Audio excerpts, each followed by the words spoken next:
ধারালো যান্ত্রিক করাতের স্পর্শে বিশাল গাছগুলো গুড়ি কেটে নিমিষেই দ্বিখণ্ডিত হয়ে লুটিয়ে পড়ছে মাটিতে, যা একসময় মানুষের জন্য ছিল ঘন্টার পর ঘন্টা হাড়ভাঙ্গা খাটুনির কাজ। এখন আধুনিক যন্ত্রের মাধ্যমে তা মাত্র কয়েক মুহূর্তে কাটা যাচ্ছে।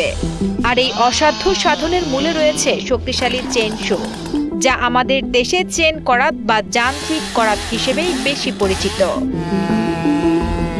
নিখুঁতভাবে গাছ কাটার এই প্রাথমিক ধাপ শেষ হওয়ার পরই শুরু হয় এর দ্বিতীয় পর্যায়ের কাজ।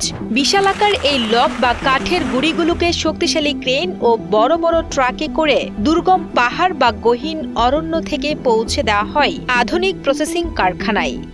সেখানে কম্পিউটারাইজ মেশিনের সাহায্যে লগগুলো অত্যন্ত সূক্ষ্ম মাপে চেরাই করে মসৃণ তক্তা কিংবা মজবুত বিমে রূপান্তর করা হয়।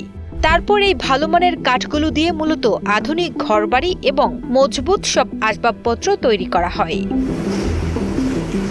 বাণিজ্যিক দিক থেকে এই পরিপক্ক কাঠের গুরুত্ব অপরিসীম।